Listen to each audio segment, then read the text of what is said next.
bem-vindos à parte 2 da nossa live, do nosso podcast, onde eu estou falando sobre dor pélvica, quais estratégias de carga a gente deve utilizar nos nossos pacientes que têm dor na pelve, dor no ato sexual, dor sacroiliaca ou dor glútea profunda. A gente está continuando a live aí e mais uma vez, se você quiser me fazer uma pergunta ao vivo, coloca uma mãozinha e fala aí, hoje o tema é dor pélvica, que a gente vai te chamar aqui no Instagram ao vivo para responder a sua pergunta, beleza? Então eu tava aqui terminando o conteúdo dessa live de dor pélvica e eu vou falar para vocês agora sobre o exame físico no paciente com dor pélvica. Então vamos nessa.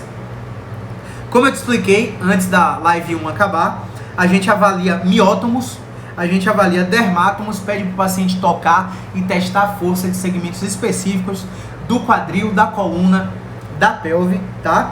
A gente vai testar a tensão neural. Como é que a gente testa a tensão neural de um paciente que está com dor pélvica?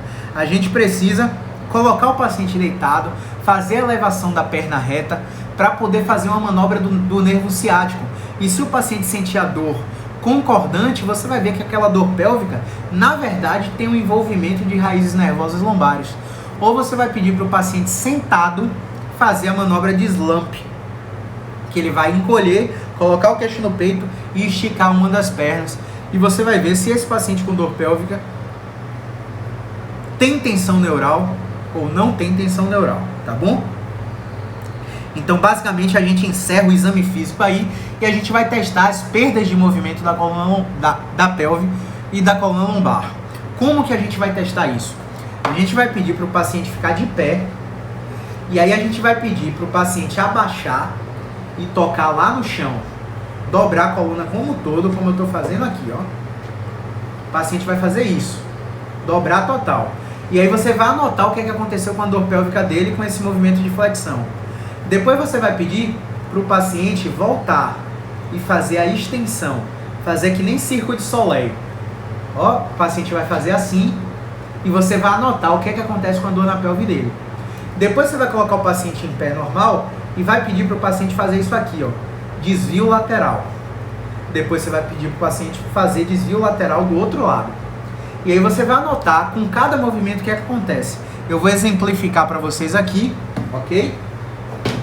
Para você não ficar com dúvida. Então, primeiro de tudo, a mulher chegou com dor pélvica, chegou grávida, com a dor na pelve, você vai pedir para o paciente fazer isso aqui. O paciente vai lá embaixo e você vai anotar o que aconteceu com a dor na pelve ou com a dor no bumbum. Depois você vai pedir para o paciente fazer isso aqui. E aí você vai anotar o que aconteceu. Depois você vai pedir para o paciente fazer isso aqui. Desvio lateral direito. Porque o tronco que é a referência. E você vai anotar o que acontece. Depois você vai pedir para o paciente desviar a lateral esquerdo para ver o que acontece. A gente está testando as raízes lombares baixas aí, ok? E depois você pode pedir inclinação, que é totalmente diferente desse movimento, ó. Totalmente diferente. Isso aqui é desvio lateral e isso aqui é inclinação lateral, tá? A inclinação você vai testar as raízes lombares altas, que pegam nervos que vão para a pelve. Você vai anotar o que acontece. Aí, por exemplo, você vai pegar um paciente que quando você faz assim, inclinação esquerda, a dor na pelve aumenta. Mas quando ele faz inclinação direita, a dor na pelve diminui. Ou quando o paciente faz assim, a dor na pelve aumenta. Ou quando ele faz assim, a dor na pelve diminui. Você já vai ter pistas junto com o exame físico que você fez no paciente, que esse paciente tem uma preferência de direção. Então, avaliando dessa maneira, você vai entender se flexão, se extensão, se deslocamento lateral direito ou esquerdo, ou se inclinação direita ou esquerda, tem grandes perdas de movimento, tem moderadas perdas de movimento, ou tem mínimas perdas de movimento.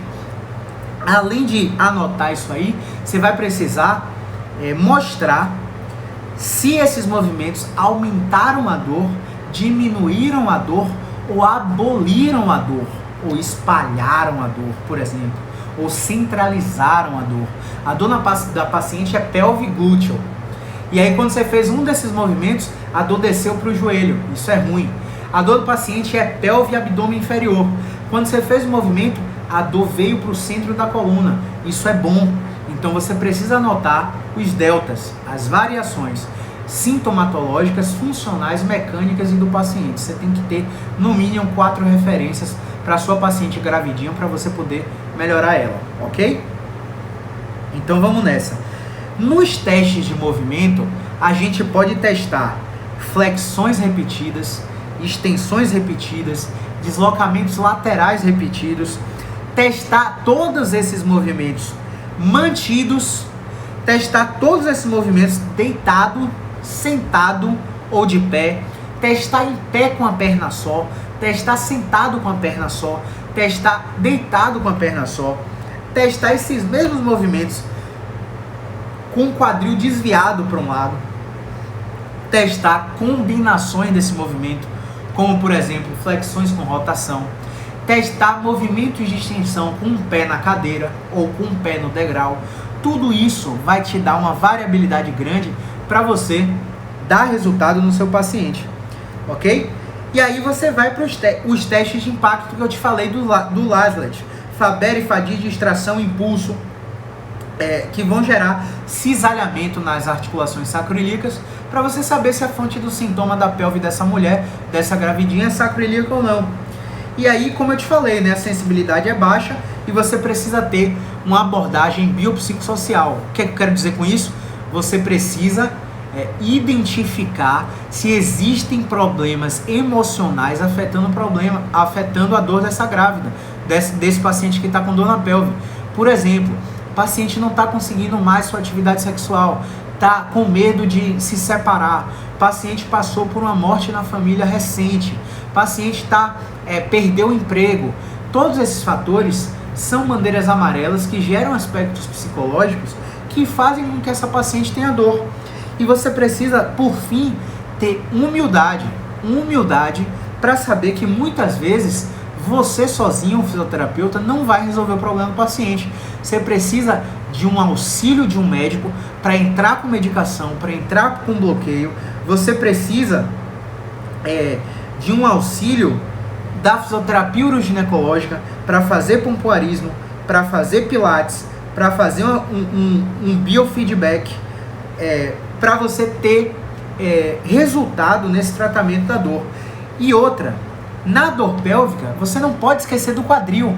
Quais estratégias de carga eu devo usar no meu paciente com dor pélvica no quadril? Ora, o quadril tem quantos movimentos? O quadril tem extensão repetida, o quadril tem flexão repetida, o quadril tem rotação interna, o quadril tem rotação externa, o quadril tem a combinação desses movimentos e você pode testar todos esses movimentos para avaliar se o quadril interfere na dor na pelve dessa grávida, para saber se o quadril interfere na dor na pelve desse homem que está com dor no testículo, que está com dor abdominal baixa, que não está conseguindo ter sua atividade sexual. Se a lombar ou se o quadril interferir positivamente na dor desse paciente, você tem a convicção que o tratamento vai ser mecânico e que você vai conseguir resolver o problema dela com movimentos específicos, ok? Então, galera, agora eu vou dar um tempo, 10 minutinhos aí, tá? Para responder perguntas de vocês. Então, quem quiser ser chamado ao vivo, coloca a mãozinha aí no comentário que a gente vai te chamar. Se você tiver alguma pergunta, vou dar 10 minutinhos aí. Se não tiver pergunta, era isso que a gente tinha para falar sobre dor pélvica, dor na gestação, na gravidez, dor no ato sexual, dor glútea profunda e as estratégias de carga que a gente pode utilizar para tratar esses pacientes. Então vamos lá, vamos ver quem está aí. Grande Kícia, Menor Silva, Beto Júnior, Cláudia Santos, Alice Moreira. Vocês têm pergunta? Vocês têm dúvida? Se tiver pergunta, manda aí que a gente te chama ao vivo. Manda uma mãozinha no comentário. Dá 2 minutinhos para vocês. Se não tiver pergunta, a gente encerra aí agora. 1h06 de conteúdo. A gente teve que abrir a segunda live. Wagner Bento, Joilma Brito, sejam muito bem-vindos. Final da live, né? Chegou no final. Bom, pelo visto a galera não tem pergunta aí, né? Então vamos nessa. Então, não tendo pergunta, a gente vai encerrar a live e vamos lá. Amanhã, galera, a gente vai falar sobre as dores no quadril.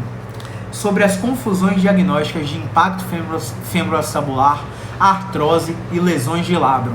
A gente vai falar sobre impacto femoroacetabular, artrose e lesões de labrum. Então, se você tem alguém com dor no quadril, você já chama essa pessoa para vir para a live de amanhã, que a gente vai dar insights poderosos no tratamento da dor do quadril, para ensinar você a avaliar e tratar o quadril desse paciente, independente se ele tem uma lesão de labrum, um impacto femoroacetabular ou se ele tem uma artrose, tá bom? Amanhã a gente vai falar de quadril.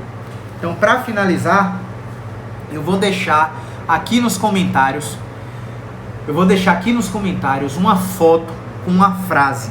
E eu quero que você vá lá nessa foto e comente qual foi o principal insight que você tirou dessa live, beleza? Qual foi o principal insight que você tirou dessa live? Vou deixar uma foto ao final dessa live aqui no feed e vou deixar nos stories uma caixa de perguntas para você mandar as perguntas para eu te responder na próxima live, ok? Sem perguntas aí, né, galera? Tárcio 25. Alice Modelo, não sei se vai ficar salva, Alice, porque a gente está tentando salvar e o Instagram tá dando bug e às vezes a gente não consegue salvar. Eu vou tentar salvar, mas não tenho certeza.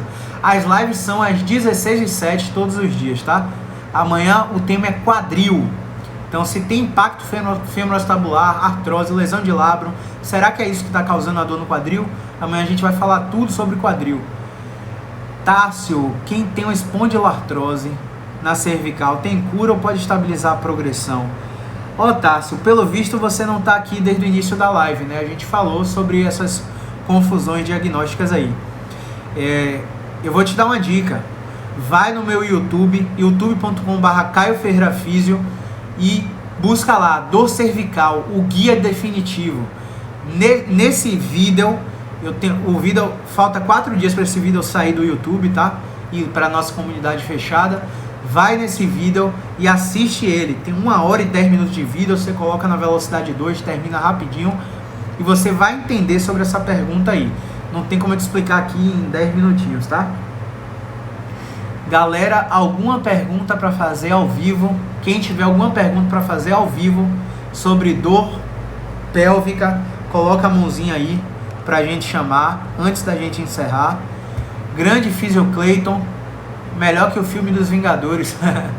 Eu acho que não, velho. Se tivesse Vingador passando aí, eu tinha lá abandonado vocês e ido assistir, viu? Obrigado aí pelo comentário. Cadê? Thelma Moraes, foi a mãozinha? Não, Thelma nem tá mais aí. Então é isso, galera. Espero ter ajudado vocês com esse conteúdo sobre dor pélvica. Lembrando que vou tentar salvar por 24 horas aqui. Caso não consiga, esse vídeo vai ficar por 7 dias no YouTube. E se você não assistir durante 7 dias, esse vídeo vai para a comunidade fechada lá do meu grupo de mentoria, ok? Amanhã às 16h07 a gente vai falar sobre quadril. Então chama os físios, chama os amigos para acompanhar a nossa live. Um abraço e movimento é vida.